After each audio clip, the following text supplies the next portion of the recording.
కదిరి ప్రేక్షకులకు అందరికీ నమస్కారం అండి. ఈరోజు మనం ఆంధ్రప్రదేశ్ శ్రీ సత్యసాయి జిల్లా కదిరి నియోజకవర్గం గండపెంట మండలం కటారుపల్లి గ్రామంలో ఉన్నాము. మరి విశ్వ యోగి కవి భాండాగారాన్ని రచించినటువంటి సామాజిక సమన్వయాన్ని తన కవితా భాండాగారంతో ప్రపంచానికి చాటి చెప్పినటువంటి యోగి వేమన గారి యొక్క జీవ సమాధి దగ్గర ఉన్నాం. మరి ఈ యొక్క యోగి వేమన గారిది దాదాపు కొన్ని వందల సంవత్సరాల నుండి వారి వంశీకులు మరి చెన్నారెడ్డి గారు మరి తరతరాలుగా వారి వంశీకులు పరంపరంగా వస్తూ మరి తిరునాళ్ళు అనేటువంటి అంగరంగ వైభవంగా మరి జయంతి ఉత్సవాలు రాష్ట్ర పండుగగా రాష్ట్ర ప్రభుత్వం చేసింది మనం చూసాం కనీవిని రీతిలో. మరి అదే స్థాయిలో కనీవిని రీతిలో మరి ఇక్కడ అందరికి కూడా కొన్ని వేల మందికి ఆతిథ్యం ఇవ్వడానికి ఈ 3 రోజులు కూడా ఘనంగా ఏర్పాట్లు అనేటువంటివి మరి చేసినటువంటి వారి వంశీకులు. మరి ముఖ్యంగా మరి ఈయన స్వామివారి యొక్క చెన్నారెడ్డి గారి కుమారులు. మరి ఇతను ఏర్పాట్లు అనేటువంటివి మనము స్వాగతంతో ఉన్నారు. మనం ఒకసారి చూస్తే కటారుపల్లి క్రాస్ నుండి యోగి వేమన గారి యొక్క జీవ సమాధి వరకు అటువైపు ఇటువైపు పూల అలంకరణతో మరియు లోపల మనం చూసాం అంతా కూడా ప్రకృతి ఒడిలో ఉన్నట్లు పండ్ల అలంకరణతో మరి అదేవిధంగా ఇక్కడికి వచ్చేటువంటి భక్తాదులకు అందరికి కూడా ఆతిథ్యం ఇవ్వడానికి భోజనం ఏర్పాట్లు కూడా మరి తుంగ జగన్నాథ్ రెడ్డి తుంగ నంద వేమారెడ్డి గారు మరి ఏర్పాట్లు అనేటువంటివి వారి తండ్రి గారు మరి ఇరువురు కలుసుకొని కనీవిని రీతిలో ఏర్పాట్లు చేస్తున్నారు. మరి వారితో ఒకసారి మాట్లాడారు. సార్ నమస్కారం. సార్ నమస్కారం. సార్ ఈ ఏడాది మీ కుమారులు మీరు చాలా భిన్నంగా ఆలోచన అంటే తరతరాల నుండి మేము వంశీకులు చేస్తూ వస్తున్నారు అన్నీ కూడా ఏర్పాట్లు అనేవి. ఈ ఏడాది ఇంత భిన్నంగా చేయడానికి నంద వేమారెడ్డి గారు మీ కారణం ఏంటి? ఈ స్వామి మీద వచ్చి గుంటూరు జిల్లా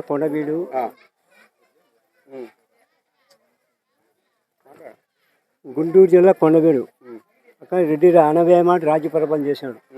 ఆయన తమ్ముడు వేమన స్వామి ఇక్కడ మామూలు పాపరకాయలు పెట్టింటాడు. పంట ఒక 12 ఎకరాలు పంట పెట్టింటాడు. పంట పెట్టింటే పాకానికి వచ్చాయి. ఋతువుకి వస్తే ఊరంతా తిరిగినాడు అన్నమాట. ఊరంతా తిరిగి ఒక మనిషి కూడా పోయిండదు. ఒక కొడుకు వాళ్ళు ఉన్నారు, ఒక పెద్ద ఉన్నారు. పెద్ద ఉంటే ఆయన మా స్వామి పిలిచాడు పోయినది. సాయంత్రం పుయ్యి కోసింది, సాయంత్రం కుప్ప పోసింది అనమాట. అప్పుడు స్వామి పూజిస్తామంటే అప్పుడు ఒక కాయ ఇచ్చాడు అనమాట. ఎవరు స్వామి ఏం స్వామి కాయ ఇచ్చాను మన ఏం మాట్లాడినా ఇంటికి తీసి పెట్టేసింది. సాయంత్రం కొడుకు వాళ్ళు వచ్చారు. ఏది ఆయన ఏది పూజ అంటే ఇట్లా కాయ ఇచ్చానంట. కాయ అంటే పట్టుకుంటే చేయదు, పగకుంటే చేయదు. ఏంటి తెచ్చాం కాయ పూజ లేకుండా చెడబడి తిట్టి కోపంతో ఉట్టిపోయి మూలకు విసురు కొట్టాడు. మూల కొట్టే బంగారు రత్నాలు రాసేకపోతాడు. అప్పుడు అమ్మా అని చెప్పి ఊరంతా తెలిసి బంగారు ఏంది ఉంటారా ఊరంతా బయలుదేరినారు. ఊరు బయట కోత కోసం 12 కోత కోసం అంటే పాస్ 4 గారు మంచి 10-20 గారు దాచుకుంటున్నారు. సాయంత్రం కోసి కుప్ప పోసి కూసి సాయంత్రం మంచి కుక్క ఇచ్చారు. అప్పుడు పోతా ఎండబి కుమ్మరిస్తారు. కుమ్మరిస్తే అన్ని పాపరకాయలే. అరే దురాశ దుఃఖం తప్పు పెట్టుకొని ఉండు తప్పు స్వామి చేయటం అని. అప్పుడు స్వామి వ్యక్తారం చేస్తుంటారు. స్వామి భోగం వేసి ఇంటికి వ్యక్తారం చేస్తుంటే బంగారు ఇంకన్నీ దోపేస్తాడు అనమాట. దోపేసి అన్నీ అయిపోతాయి. అన్నీ అయిపోతే లాస్ట్కు ముక్కర మీ వదిని ముక్కర తెస్తే దానికి వద్దనేస్తున్నాడు. అప్పుడు పనుకుంటే వాళ్ళ వదిన తెలిసి ఏం నా ఇట్లా అంటే ఇట్లా ముక్కర అడిగింది అంటే ఏం నీ సంతోషం కాదు ఏం కావాలి ఆయన అని చెప్పి ఇస్తుంది అన్నమాట. ఏమని చెప్పి ఇస్తే వస్త్రాభరణం లేకుండా మానభంగంతో ఎనికి మొగ్గ వంగి కాళ్ళసం దోషిట్టయిన ఆయన అంతవరకు ఇచ్చే భద్రం ఉంటుంది.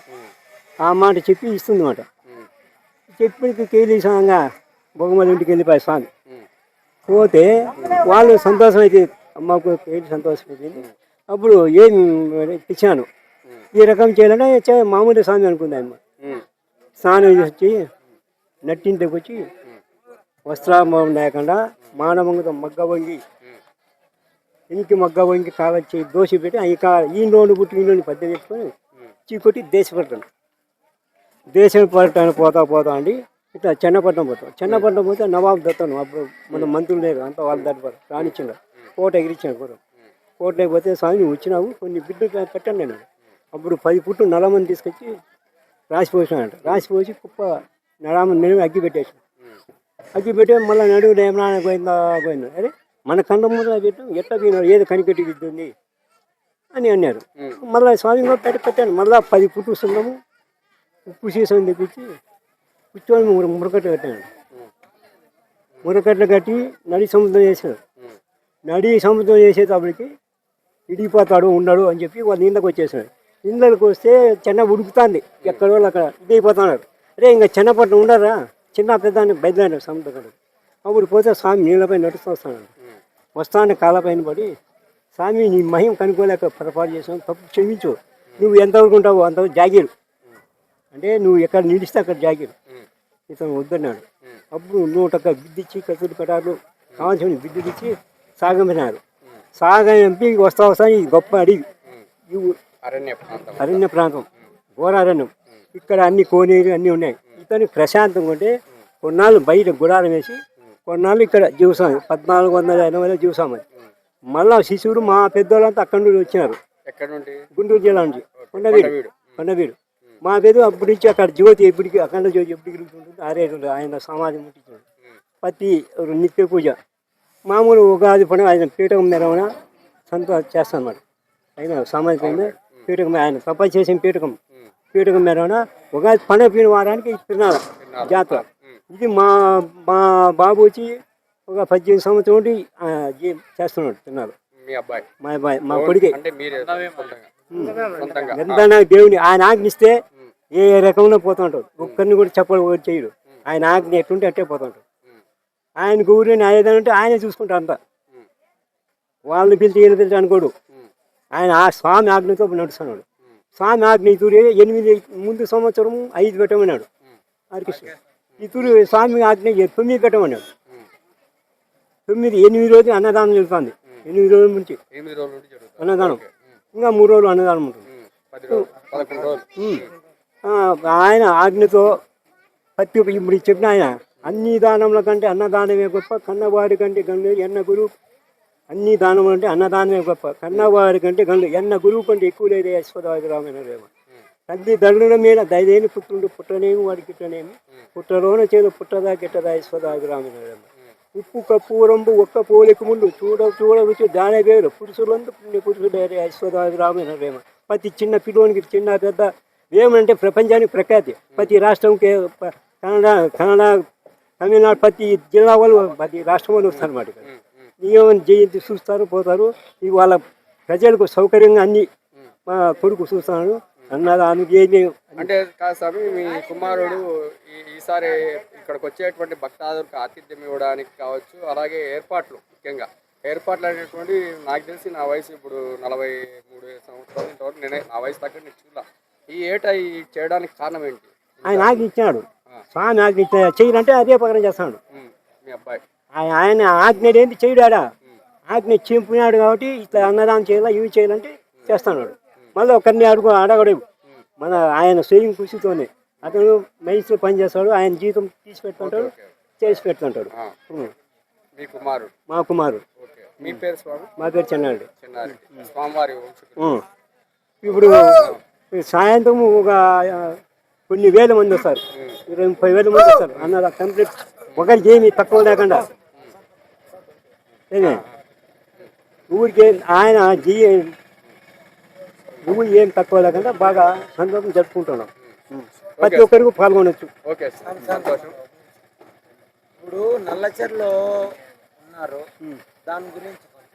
నల్ల చెరువు స్వామి పోతామండి. అక్కడ మరి వృక్షం ఉండేది, మరిమాను అంటే అక్కడ కూర్చున్నాడు అనమాట.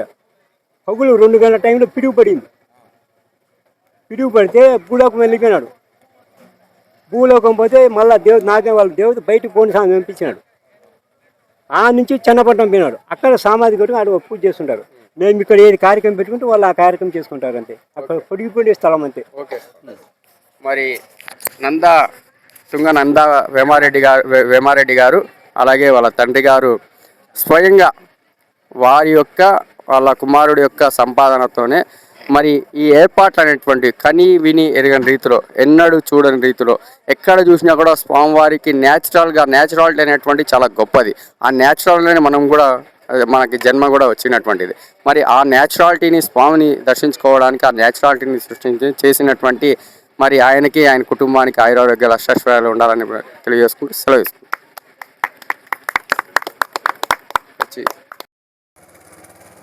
వేమన గారి యొక్క జీవ సమాధి దగ్గరికి వెళ్ళేటప్పుడు స్వాగత తోరణాలు మనం చూస్తున్నాము. తుంగ నంద వేమారెడ్డి గారి యొక్క కుటుంబ సభ్యులు, మరి తుంగ ఫ్యామిలీ యోగి వేమన గారి యొక్క వంశీకులు తరతరాల నుండి వస్తున్నారు. మరి చాలా భిన్నంగా మరి ఈ ఏటా ఆయన తుంగ నంద వేమారెడ్డి గారు ఏర్పాట్లు అనేటువంటివి చాలా ఘనంగా చేశారు. మరి మనం కటారుపల్లి క్రాస్ నుండి ఒకసారి గమనిస్తే స్వామివారి దర్శనానికి వెళ్ళేటువంటి భక్తాదులు మరి ఏ విధంగా కదిరి ప్రాంతంలో కదిరి నవలక్ష్మీ నరసింహస్వామి క్షేత్రాల్లో ముఖ్యమైనటువంటి లక్ష్మీ నరసింహస్వామి క్షేత్రం ఉందో ఆ క్షేత్రతనం నందు ఈసారి చాలా కూడా భక్తాదులకు ఆతిథ్యం ఇవ్వడం దేవాదాయ ధర్మాదాయ శాఖ కదిరి ప్రజలు చూశాం.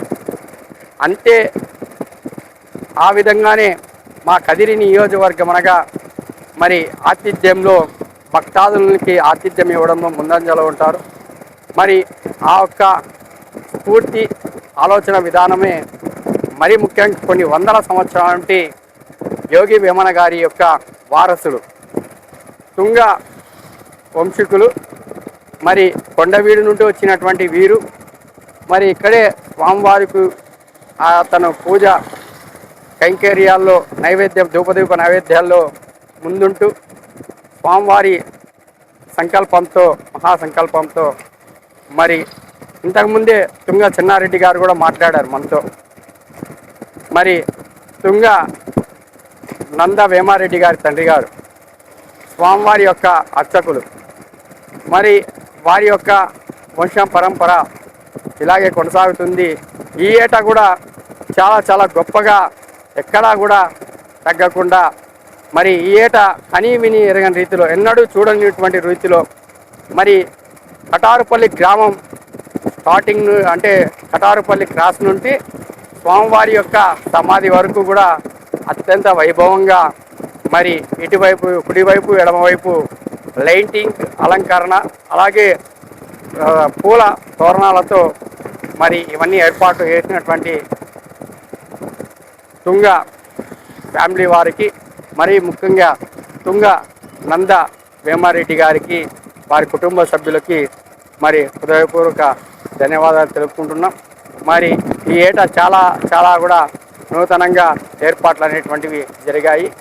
స్వామివారి యొక్క 2వ రోజు రేపు 3వ రోజు స్వామివారి తిరునాళ్ళు అనేటువంటి మహోత్సవము చాలా అంగరంగ వైభవంగా ఆతిథ్యం ఇవ్వడానికి మరి ముఖ్యంగా భోజన సౌకర్యం కావచ్చు, సదుపాయాలు కావచ్చు, అన్నీ కూడా ఏర్పాట్లు అనేటువంటివి మరి స్వామివారి వంశకులు ఘనంగా ఏర్పాట్లు చేసినటువంటివి మనం చూడవచ్చు. ఓకే.